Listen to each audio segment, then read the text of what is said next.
Hi hello welcome to Suman TV. So నొప్పి మాత్రలు అనేది అవసరం లేకుండా, సర్జరీ అనేది అవసరం లేకుండా, మోకాలు నొప్పులు కానీ అదర్ ఎనీ పెయిన్స్ని కానీ మేము క్యూర్ చేస్తామని రకరకాల యాడ్స్ అనేది మనం చూస్తూ ఉంటాం కదా. అసలు ఏ రకంగా ఇది సాధ్యం అవుతుంది? సో అలాగే పిఆర్పి గురించి కూడా మనం వింటూ ఉన్నాం. సో ఈ పిఆర్పి కానీ ఈ పెయిన్ మేనేజ్మెంట్ కానీ అంటే ఏమిటి, దాని ప్రొసీజర్ అనేది ఎలా ఉంటుంది, ఇవాళ ప్రాక్టికల్గా మీకు చూపించేందుకు నేను వచ్చేసాను. జూబ్లీ హిల్స్లో ఉన్న ఈపియాన్ పెయిన్ మేనేజ్మెంట్కి వచ్చేసాను. సో మనతో పాటు ఉన్నారు డాక్టర్ మీనల్ చంద్ర గారు, సో కో-ఫౌండర్ ఆఫ్ ఈపియాన్ అనమాట. సో మ్యామ్ అడిగి తెలుసుకుందాము ఈ ప్రొసీజర్ అంతటి గురించి. Hello ma'am. హలో.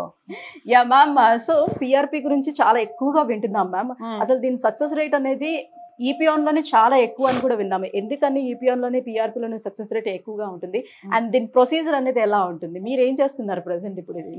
సో ఈ పిఆర్పి ఇప్పుడు చాలా ఫేమస్ అయింది, చాలా మంది పేషెంట్స్ కి పిఆర్పి గురించి ఐడియా ఉంది. కానీ పిఆర్పి కి సక్సెస్ కి సైన్స్ ఉండాలి. ఇట్స్ సైంటిఫిక్ ప్రొసీజర్ కదా.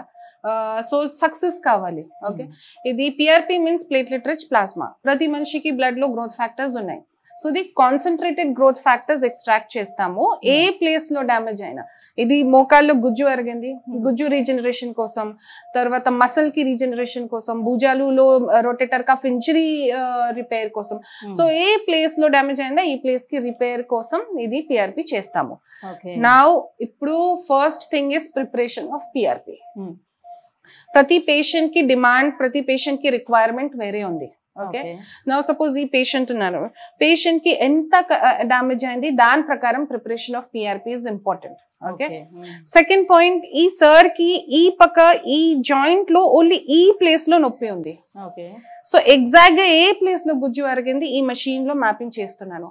ఇది అల్ట్రాసౌండ్ మెషిన్, సోనోసైట్ పిఎక్స్ మెషిన్. ఇండియాలో ఫస్ట్ మెషిన్ నా సెంటర్ లో ఇన్స్టాల్ అయింది. ఓకే, సో ఎగ్జాక్ట్ గా క్లారిటీలో ఏ ప్లేస్ లో అరిగింది నాకు ఐడియా అవుతుంది. ఓకే, సో ఇది మ్యాపింగ్ చేస్తున్నాను ఇప్పుడు. ఓకే, సో ఇది నా మ్యాప్ ప్రకారం ఈ ప్లేస్ లో డ్యామేజ్ అయింది. ఓకే, సో ఇది మార్క్ చేస్తాము. సార్ ఇది ఫోల్డ్ చేయండి, కాలు ముడుచుకోండి సార్. సో ఎగ్జాక్ట్ గా ఏ ప్లేస్ లో మనకి ఆ కార్టిలేజ్ చూడండి, ఈ గుజ్జు, ఈ మొత్తం గుజ్జు బానే ఉంది.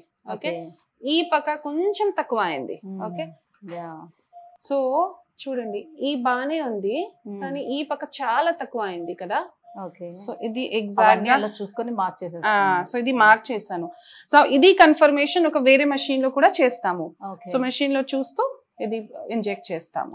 ఓకేనా? సో ఒకసారి అల్ట్రాసౌండ్ లో చెక్ చేసుకున్న తర్వాత మార్క్ చేసుకొని మళ్ళీ ఇంకో మిషన్ లో కూడా మైక్రో లెవెల్లోనే దాన్ని ఎక్కడుందో ఎగ్జాక్ట్ గా ప్లేస్ అనేది చూసుకుంటారు. ఎగ్జాక్ట్. తర్వాత సెకండ్ పాయింట్, ఎనీ ఇంజెక్షన్ చేసినప్పుడు స్టెరిలిటీ ఉండాలి. దానికోసం ఇది ఆపరేషన్ థియేటర్ లో చేస్తాము. సో ఆపరేషన్ థియేటర్ లో మొత్తం క్లీన్, ఇది ప్రతిరోజు క్లీనింగ్ చేయాలి. తర్వాత we have to be very aseptic precautions follow చేయాలి. ఓకే, సో ఇన్ఫెక్షన్ కి ఛాన్సెస్ ఉన్నాయి whenever we are injecting anything. Okay, so we have to take proper care. So na clinic ki speciality ide proper care తీసుకున్నాను. తర్వాత machines ఉన్నాయి. తర్వాత we every time patient ki requirement ప్రకారం prepare చేస్తాము. Okay, so నా ఇప్పుడు మీకు చూపిస్తాము. నా పిఆర్పి ఆల్రెడీ ప్రిపేర్ చేశాను. ఓకే, సో పేషెంట్ ఎలా ఇంజెక్ట్ చేస్తారనే చూపిస్తారు. సో జనరల్లీ కొన్ని సెంటర్స్లో పిఆర్పి చేయించుకునే వాళ్ళు ఉంటారు మ్యామ్. వాళ్ళు రెగ్యులర్గా కంప్లైంట్ చేసేది ఏంటంటే, మేము 1-2 టైమ్స్ చేయించుకున్నా కూడా మాకు అంత ఎక్కువ రిజల్ట్ అనిపించలేదు, కొద్ది రోజులకే మళ్ళీ మాకు పెయిన్ వస్తుంది అని చెప్తూ ఉంటారు. ఇప్పుడు మీరు చూసినట్టుగా ఎంత మైక్రో లెవెల్లో చూసే ఎగ్జాక్ట్గా ఆ ప్లేస్లో ఇవ్వకపోవటం వల్ల అలా జరుగుతుందా ఏంటి? మీ సక్సెస్ రేట్కి రీజన్ అదే అంటారు? నా సక్సెస్కి reasons main 2 points. First thing is ఏ ప్లేస్లో గుజ్జు ఎరిగింది ఎగ్జాక్ట్గా సేమ్ ప్లేస్లో ఇంజెక్ట్ చేస్తాము. Second point, preparation of PRP.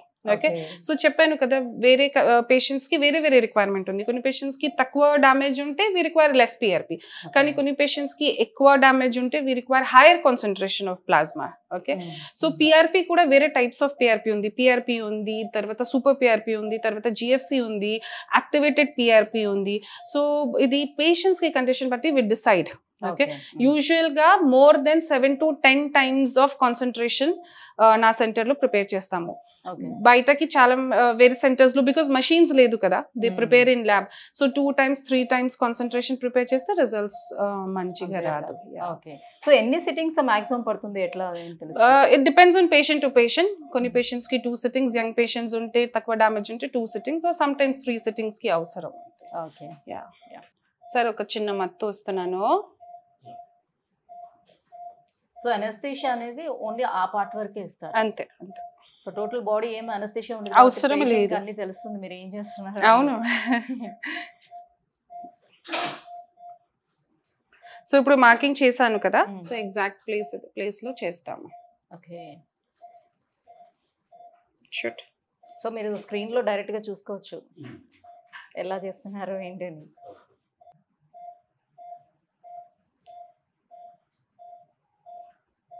Live. So ఇది పిఆర్పి. ఓకే అనస్థీషియా ఇచ్చిన వెంటనే ఇచ్చేస్తారమ్మా?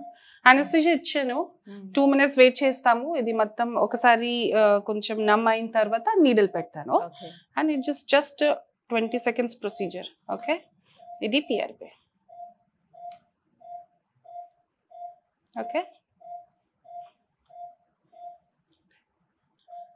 మీకు పెయిన్ ఏమైనా అనిపిస్తుందా? అంతేనా, పెద్దగా పెయిన్ తెలియలేదు. అండ్ అనస్థీషియా కూడా ఇచ్చారు కాబట్టి మీకు తెలియదు ఇప్పుడు.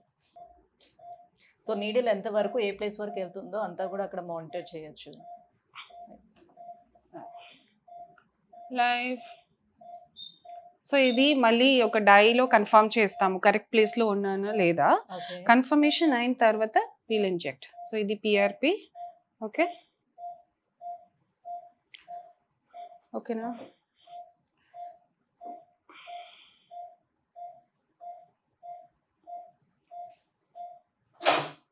సో ఇది అయిపోయింది. Okay post, that's it.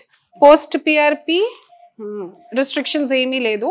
Okay sir ఇది ఊరికి ట్రావెలింగ్ కూడా చేస్తారా, ప్రాబ్లం ఏమీ లేదు. ఓన్లీ ఐస్ 2-3 times ఐస్ పెట్టాలి సార్. ఓకే అండ్ తర్వాత డ్రైవింగ్ కి ఆర్ వేరే పనికి రిస్ట్రిక్షన్స్ ఏమీ లేదు. He can do as his daily activities. Okay అంతే. సో అసలు బెడ్ రిడన్ అవ్వాల్సిన అవసరం లేదు, అసలు మన హాస్పిటల్లో ఉండాల్సిన అవసరం లేదు.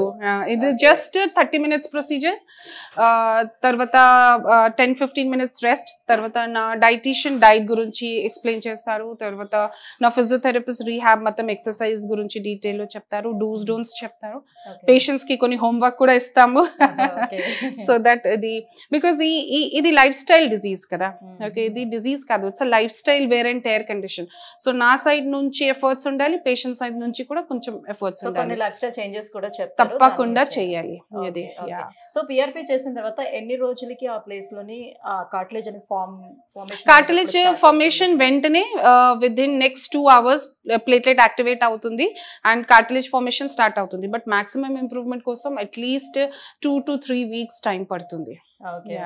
సో ఈ 2-3 weeks లో కొన్ని జాగ్రత్త ఉండాలి, అదర్వైజ్ రిస్ట్రిక్షన్స్ ఏమీ లేదు, జస్ట్ లిటిల్ ప్రికాషన్స్ ఫాలో చేయాలి. ఓకే సో ఇప్పుడు 2 మోకాలకి చేశారు కాబట్టి సో ఏమైనా కాంప్లికేషన్స్ ఏమీ లేదు, ఇది సేఫెస్ట్ ట్రీట్మెంట్. కొంతమంది ఒకటే ఉన్నది అనుకోండి, ఇంకో దాని మీద డిపెండ్ అయ్యి దాని మీద ఎక్కువ ప్రెషర్ ఇచ్చి చేస్తూ ఉంటారు. కరెక్ట్. దానికి సో నా ఫిజియోథెరపిస్ట్ మొత్తం చెప్తారు కదా, ఇది వాకింగ్ లో ఏమేం ప్రికాషన్స్ ఫాలో చేయాలి, తర్వాత సపోజ్ ఇబ్బంది ఉంటే నెక్స్ట్ ఏం చేయాలి, మొత్తం పేషెంట్ కి కౌన్సిలింగ్ చేస్తాము. ఇది వెరీ ఇంపార్టెంట్ బికాస్ ఏ ట్రీట్మెంట్ జరుగుతుంది పేషెంట్స్ కి ఐడియా ఉండాలి కదా, otherwise they are completely lost. Thank you so much ma'am. So real గా పేషెంట్ అడుగుతున్నందుకే సో ఎన్ని ఇయర్స్ వరకు వాళ్ళు మళ్ళీ వెరీ గుడ్ క్వశ్చన్. ఇది long lasting solution. Any years means it can be 5 years, 8 years, 10 years, 15 years, 20 years. Patient చేలో ఉంది. ఎంత మంచిగా ప్రికాషన్స్ ఫాలో చేస్తే ఎనీ ఇయర్స్ కి వర్క్ అవుతుంది. ఇది 1 year 1 year 2 year కోసం కాదు.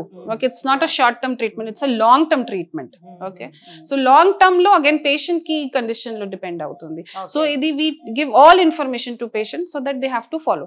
ఏ టైంలో మీకు 5 years తర్వాత సార్ 10 years తర్వాత నొప్పి ఉంటే నా దగ్గర రావాలి, ఇది నా రెస్పాన్సిబిలిటీ. ఒక్కసారి ఈపీఆన్ లో పేషెంట్ ఉంటే ఫుల్ టైం నా రెస్పాన్సిబిలిటీ, కి తప్పకుండా చూస్తాను. That's great. అయితే చాలా మంది ఏంటంటే ఇప్పుడు నేను ట్రీట్మెంట్ అంటే కంప్లీట్ గా లోపల గుజ్జ ఎరిగిపోయిన వాళ్ళు తీసుకోవచ్చా, లేకపోతే ఫస్ట్ సెకండ్ స్టేజ్ లో ఉన్న వాళ్ళకి మాత్రమే పిఆర్పి పనిచేస్తుందా? ఇది స్టేజ్ 1 స్టేజ్ 2 ఉంటే తప్పకుండా PRP is the best solution. Okay, stage 3 వాళ్ళకి కూడా రిజల్ట్స్ చాలా మంచిగా ఉంది. స్టేజ్ 4 వాళ్ళకి ఇది పేషెంట్స్ కి కండిషన్ సిమ్టమ్స్ లో డిపెండ్ అవుతుంది. స్టేజ్ 4 వాళ్ళకి డ్యామేజ్ చాలా ఎక్కువ ఉంటే సిమ్టమ్స్ ఎక్కువ లేదు, ఇది పిఆర్పి వర్క్ అవుతుంది. కొన్ని పేషెంట్స్ కి సిమ్టమ్స్ కూడా చాలా ఎక్కువ ఉంటే, నొప్పి అన్బేరబుల్ ఉంటే, డ్యామేజ్ కూడా ఎక్కువ ఉంటే, మొత్తం బెండ్ ఆ టైంలో సర్జరీకి ఛాన్సెస్ ఉంటే సర్జరీ కోసం చెప్తాను పేషెంట్. ఓకే. సో సర్జరీ వరకు వెళ్లకుండా సో ముందుగానే మనం పిఆర్పి చేయించుకొని సో హెల్తీ లైఫ్ ని లీడ్ చేయాలి అని అంటే సో వాళ్ళకి ఎలాంటి సిమ్టమ్స్ ఫస్ట్ రికవర్ అవ్వగానే వచ్చి? యూజువల్ గా ఈ గుజ్జు ఎరిగిన ప్రాబ్లం ఫీమేల్స్ లో ఎక్కువ ఉంది. సో యూజువల్ ఫీమేల్స్ లో 45-50 వయసులో స్టార్ట్ అవుతుంది, మేల్స్ లో యూజువల్లీ 55-60 తర్వాత. First symptoms stiffness, early morning stiffness, కూర్చోలేసినప్పుడు చాలా ఇబ్బంది అవుతుంది. This is the first symptom most of the patients will complain. Second, ఇది normal lifestyle, normal daily activities లో ఇబ్బంది లేదు, కానీ స్టేజ్ క్లైంబింగ్ లో, స్టేజ్ దిగినప్పుడు నొప్పి ఎక్కువ ఉంటే ఇది also this is also a symptom. Okay, then as it progress అయిన తర్వాత నార్మల్ యాక్టివిటీస్ లో కూడా పేషెంట్స్ కి నొప్పి తెలుస్తుంది. తర్వాత sitting on the floor becomes difficult. Okay, కొన్ని పేషెంట్స్ కి హ్యాబిట్ ఉంది కదా, అది 30 minutes 40 minutes కిందకి కూర్చున్నప్పుడు పూజ చేస్తున్నారు, so they find it difficult. So as stage will progress, symptoms కూడా ప్రోగ్రెస్ అవుతుంది. ఓకే. సో లేడీస్ లో మెనోపాజ్, ఆఫ్టర్ మెనోపాజ్ అప్పుడు తీసుకుంటే వాళ్ళకి రిజల్ట్స్ అనేది బాగానే ఉంటుందంటారు? మెనోపాజ్ లో ఏమవుతుంది, హార్మోనల్ చేంజెస్ అవుతుంది కదా, ఈస్ట్రోజన్ చాలా తక్కువ అవుతుంది. సో ఈస్ట్రోజన్ ఒకసారి తక్కువ అయిన తర్వాత ఆల్ దిస్ నొప్పి, pain, everything will start. But most of the patients కి మెనోపాజ్ 45-50 అరౌండ్ అవుతుంది కదా. సో ఇది మెనోపాజ్ కి ట్రీట్మెంట్ కి సంబంధం లేదు, but after menopause because of hormonal changes patients కి నొప్పి ఎక్కువ తెలుస్తుంది. సో దానికి కరెక్షన్స్ చేస్తాము. సిట్టింగ్స్ పేషెంట్ కి కండిషన్ బట్టి, ఇది అల్ట్రాసౌండ్ స్కాన్ ఉంది కదా, స్కానింగ్ చేస్తాము, గుజ్జు మెజర్ చేస్తాము, తర్వాత ఎంత లిగమెంట్స్ లో, మసిల్స్ లో ఎంత ప్రాబ్లమ్ ఉంది, దాని ప్రకారం నెంబర్ ఆఫ్ సిట్టింగ్స్ డిసైడ్ చేస్తాము. ఇంకేమైనా ఉన్నాయా మీ doubts? Okay, thank you so much ma'am. So చాలా మందికి ఏంటంటే అసలు ఏంటి పిఆర్పి అనేది తెలియదు, సో చేయించుకుంటే ఎలా ఉంటుంది, రిజల్ట్ ఎలా ఉంటుంది అని తెలియదు. సో ఇవాళ ఇలా ప్రాక్టికల్ గా చూడడం వల్ల ఓకే పెద్దగా వరి అవ్వాల్సిన అవసరం లేదు. So it's span of just 30 minutes లో మనం క్యూర్ అయిపోయి బయటికి రావచ్చు అని మీరు చూపించారు. Thank you so much. PRP ఒక మిరాక్యులస్ ట్రీట్మెంట్, వెస్టర్న్ కంట్రీస్ లో చాలా పాపులర్, ఇండియాలోనే కొన్ని ఎక్సెప్టెన్స్ కొంచెం తక్కువ ఉంది, but we are trying to create more awareness through you.